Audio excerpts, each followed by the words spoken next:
Are Tiwari साहब हैं, कांग्रेस के प्रवक्ता हैं। असगर अली साहब हैं, आप मुस्लिम जगत की नुमाइंदगी इस बहस में कर रहे हैं। और अर्चना शर्मा जी, वरिष्ठ पत्रकार, हमारे साथ जुड़ रहे हैं। भाजपा से मेहमान हमारे साथ जुड़ेंगे। बहुत स्वागत है आप सभी का। पहले असगर अली साहब, आपके पास आ रहा हूँ। मुस्लिम जगत क्यों अपने आप को आहत महसूस कर रहा है इस हिजाब प्रकरण के बाद? जेपी सर, आहत जैसी तो कोई बात है नहीं जी। और ये जैसे कि आपके इल्म में है और हम सब जानते हैं कि जो भारतीय संविधान है उसकी अनुच्छेद 25 के अंदर हमें राइट दिए गए हैं। हमें इन द सेंस हर समाज को ये राइट दिए गए हैं कि वो अपने धर्म आचरण का पालन करे, उसको वह प्रस्तावित करे और उसको मानने के लिए लोगों से कहे भी। तो ये आज़ादी तो हमें भारत देश का संविधान देता है। इसको अननेसेसरी इशू बनाया गया। कुछ गर्ल्स थी, वो ऑलरेडी जा रही थी, फिर क्यों ये ऑब्जेक्शन पैदा हो गया? और ऐसे ऑब्जेक्शन कालांतर में भी पैदा हुए।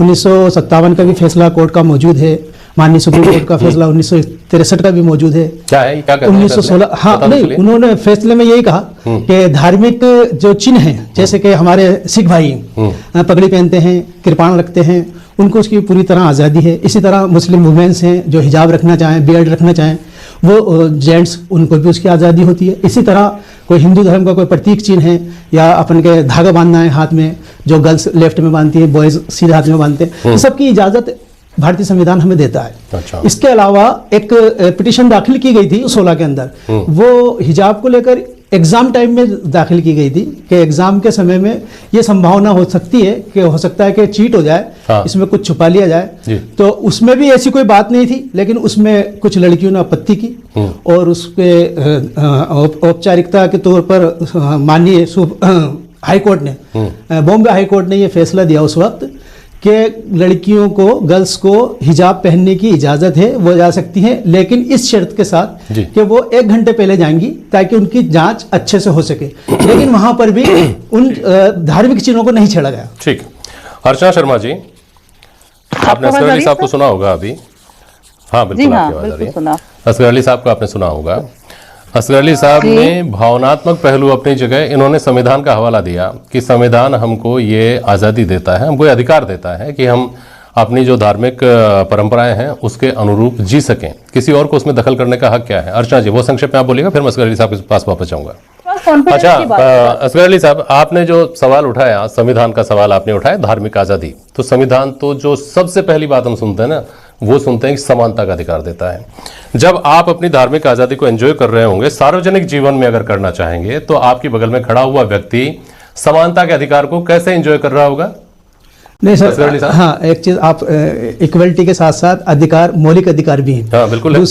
दूसरी चीज ये कि अंतःकरण का अधिकार आर्टिकल 25 में हमें देता है कि वो उसके दिल के अनुरूप वो काम कर सकता है। हाँ। अगर कोई कपड़े उतार कर जी सकता है, ऐसा कोई नहीं कहता। मैं कैसे सुन लूंगा? मैं संविधान की तर्कसंगत बात होगी जरूर सुनूंगा। मैं संविधान की बात कर रहा हूँ। मैं भी संविधान की बहुत लंबा सुना मैंने, आपको भी अर्चना जी ने उसके ऊपर काफी रोशनी डाली। सबसे यूनिफॉर्म की मैं बात कर दूं तो पहली चीज तो ये कि कॉलेजेस में कोई यूनिफॉर्म नहीं होती है, सब कॉलेजेस के मसले हैं। नहीं, कॉलेजेस में यूनिफॉर्म नहीं रखी जाती, इसका मतलब ये नहीं कि नहीं रखी जा सकती, रखी जा सकती है। तो उसका दूसरी बात करते हैं ना, अब एक बार सुनिए ना, यूनिफॉर्म से अगर इतना ही परहेज तो करते ही है, तो क्या इस्लामिक जगत की डिक्शनरी में यूनिफॉर्म नाम का शब्द नहीं है क्या? जो पुलिस में महिलाएं नौकरी करती है मुस्लिम जगत की, क्या वो यूनिफॉर्म नहीं पहनती है या वो हिजाब लगा कर जाती है, हिजाब पहन कर जाती है? यही तो मैं अर्ज कर रहा हूँ कि हिजाब कहीं भी महिला को नहीं रोकता है, उसकी तरक्की की राह में ये रुकावट नहीं। तरक्की की बात ही नहीं हो रही भाई साहब, तो ये फर्क मिट जाए, इसीलिए तो यूनिफॉर्म है। तो यूनिफॉर्म क्यों ना हो स्कूल में, और वहां नहीं हो तो फिर कहीं भी नहीं हो, फिर क्या जरूरत है यूनिफॉर्म की? स्कूल में यूनिफॉर्म, और जहां कहीं भी आप बता रहे हैं यूनिफॉर्म का पालना की जाती है, 10-12 तक बच्चे करते हैं, झगड़ा ही खत्म हो जाता है, करते हैं। लेकिन यहाँ सवाल, अगर आप पर्टिकुलर इस इश्यू पे बात करें, पहले तो आप ये करें साहब, अगर हम ये स्कूल में होनी चाहिए, कॉलेज में नहीं होनी चाहिए, तो प्री यूनिवर्सिटी है। प्री यूनिवर्सिटी का मतलब इसको, अगर कॉलेज में होगी तो उसको पालना की जाएगी सर। ये तो यहाँ सिर्फ कैंपस की बात हो रही है, एंटर ही नहीं किया जा रहा है। जब गुंडे वहाँ खड़े हो जाते हैं बाहर, मेरा ये कहना है सर, एंटर ही नहीं होनी चाहिए कॉलेज में, तो वो तो बहुत बड़ी बात हो जाती है। एक महिला के सामने 40-50 गुंडे खड़े हो जाते हैं, गुंडे बोलोगे वो तो गुंडे के लाएंगे जब समर्थन में उनको आपत्ति होगी, ये उनको सभ्य व्यक्ति तो कोई कह नहीं सकता, उन्हें तो सभ्य व्यक्ति कौन कहेगा? सभ्य लोग ही। अरे मेरी बात सुनिए, सभ्य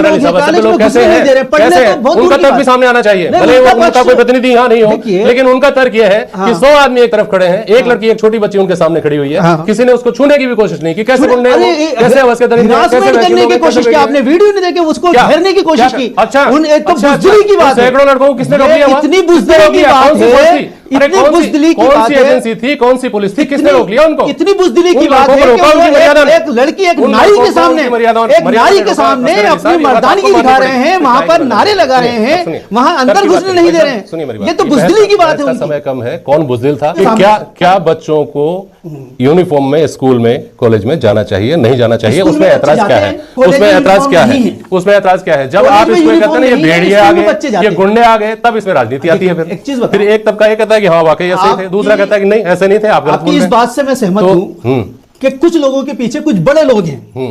हो सकता है इन बच्चों के पीछे भी बड़े लोग हों, लेकिन इन बच्चों के पीछे भी बड़े लोग हैं। ये मैं महसूस करता हूं कि शुरुआत में 8-10 बच्चियां थी, तो इनको मौका फिर ये नहीं बड़ी- मिले, इनको मौका नहीं मिले। इस देश का संविधान कहता है इस देश में महिला हो या पुरुष हो, हिंदू हो या मुसलमान, सिख हो, ईसाई, जैन, पारसी, कोई भी हो, उसको जीने का अपना अधिकार है। कौन क्या खाएगा, कौन क्या पहनेगा, कौन कहां घूमने जाएगा, इसके ऊपर हमको देश में संविधान ने हमको मौलिक अधिकार दिया है। आप इसके ऊपर पाबंदी नहीं लगा सकते हो। पाबंदी लग रही है तो हमारी- सुनिए, मेरी पूरी बात सुन लीजिए कि दिन में जब आपको विरोध करना होगा तो आप हिजाब पहनकर स्कूटी से जाएंगे, और शाम को जब आपको क्लब में जाना होगा या कहीं और जाना होगा तो आप पगड़ी हटा देंगे, आपका साबित केस कटवा करना लेंगे। पड़ेगा सर, ये तो साबित करना नहीं, पड़ेगा। साबित आपको करना क्या इल्जाम पड़ेगा? लगा अरे रहे हैं आप ही बच्ची बोल रहे पे। हैं, आप ही आप बोल रहे हैं। बच्ची पे इल्जाम लगा रहे हैं। बच्ची पे इल्जाम नहीं लगा रहा हूं, तो वही बहस बात मत है, करिए, स्कूटी तो बहस वही मत लेकर करिए। आई है, नहीं, तो ऐसे- बच्ची पे इल्जाम, सरासर इल्जाम। असगर अली साहब, मेरे साथ नहीं चलेगी ये बात, मेरे साथ नहीं चीज- चलेगी, मेरी बात सुनिए, मेरे जी, साथ नहीं चलेगी। क्लियर कीजिए बात आप को। इसको बात को डाइवर्ट नहीं कर पाएंगे मेरे साथ, जी। मेरी बात सुन लीजिए।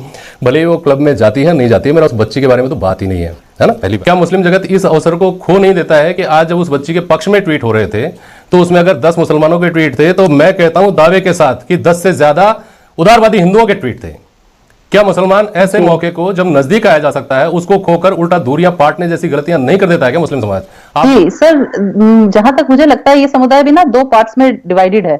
एक तो है जो वाकई एजुकेशन के साथ आगे बढ़ चुके हैं, जैसे अगर हम बात करें जावेद अख्तर जी ने भी ये स्पेशल ट्वीट करके बोला है कि वो कभी भी हिजाब और बुर्के को उन्होंने कभी भी सपोर्ट नहीं किया है।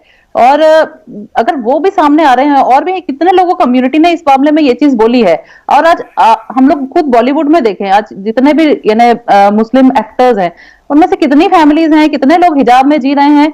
तो एक वो यूनिफॉर्मिटी होनी चाहिए। वही बात है, अगर हम सिक्स की बात करें तो वो लोगों ने अगर है उनका जो पगड़ी का वो, तो वो उन्होंने 24/7 मेंटेन किया है। लेकिन यहाँ पर जो है वो फ्रैक्शन दिख रहा है। तो यानी ऐसा क्यों है कि अलग अलग यार्डस्टिक है, यानी आप कुछ बोल रहे हैं, दूसरा कुछ बोल रहा है, तीसरा कुछ बोल रहा है। एक सिंपल सी साधारण सी बात है, स्कूल है, कॉलेज है, एजुकेशन गेन करने आ रहे हैं लोग, आए अपने हिसाब से एक कल्चरल यूनिफॉर्मिटी रखें जिसमें कोई भेदभाव नहीं हो। हमारा कॉन्स्टिट्यूशन के जो राइट्स हैं वो भी मेंटेन रखें, राइट टू यूनिटी जिसको बोलते हैं। सब लोग आपस में सौहार्द के साथ रहें, आगे बढ़े। मुझे लगता है ये एक बहुत ही पॉजिटिव प्रयास है। और जो ये जो बोल रहे हैं अभी शर्मा जी बोल रहे थे जिस तरह से कि हाँ ये ना अगर सब लोग साथ में आ जाए, इसको आप क्यों पॉलिटिसाइज, क्यों पॉलिटिकल टूल बन रहे हैं, आप लोग भी इसमें सहयोग दीजिए। मुझे लगता है सब साथ में आगे बढ़ेंगे तो डेफिनेटली असगर अली सबका साहब, इस साथ बात का सबका अगर जवाब है विकास। तो संक्षेप में दीजिएगा, तार्किक जवाब दीजिएगा कि कहते हैं ना ताली 2 हाथों से बजती है, आप दूसरा हाथ बनते ही क्यों हैं कि ताली बजे? सर पहली चीज तो ये समझ लीजिए कि इस्लाम के अंदर जावेद या असगर अली का कोई भी महत्व नहीं है। इस्लाम में महत्व है उसकी किताब का और उसके आइडियल पुरुष का। इस्लाम अलग से कहां हो गया? नहीं, वो मैं अर्चना मैम को तो मैं मैसेज पहुंचा दूं, वो तो फिल्म इंडस्ट्री को आइडियल समझ रही है, वो फिल्म इंडस्ट्री को इस्लाम का आइडियल समझ रही है। उसका आइडियल नहीं मैम, आप तो उसको उदाहरण के तौर पर पेश कर रही है ना। मेरी बात सुनिए, हम विश्व नरेश पथ पर तभी बैठेंगे जब हम हर हर महादेव और अल्लाह अकबर के नारे हमारे साथ लगेंगे। लेकिन मैं और एक बात कहता हूं, हो सकता है आपको सही लगे ना लगे। हाँ। दिक्कत यहां से शुरू होती है कि जावेद अख्तर जब कट्टरपंथियों को सुहाने वाली कोई बात करते हैं ना, इस देश में डर लगता है, इस देश में सुरक्षा महसूस नहीं होती, तब आप उसके पीछे खड़े होते हैं। जब वो ऐसी कोई बात कहते हैं जो आपको सुहाती नहीं है तो आप उनके खिलाफ, वो मुस्लिम जगत से वो केवल फिल्म इंडस्ट्री के आदमी हो जाते हैं। तो दिक्कत ये कहना चाह रहा हूं समझ कि ये और शिक्षा, जिस बिल्ली की दुम कटी हो ना, वो एक ये चाहती है कि तमाम बिल्लियों की दुम कट जाए। लीजिए, और शिक्षा स्कूलों में मिलती है भाई साहब, कम से कम स्कूलों के मामले में तो आप लोगों को दिल बड़ा रखना चाहिए। और धार्मिक मान्यताएं कभी भी देश से पहले नहीं हो सकती, चाहे वो इस्लाम हो, चाहे वो हिंदू हो, चाहे पारसी हो। और अगर धार्मिक मान्यताएं, धार्मिक परंपराएं देश से पहले आने लगी तो वो देश, उसकी उम्र, उसका जीवन बहुत लंबा नहीं होगा। ये तय मान करके चलिए। बहुत शुक्रिया आप सभी का।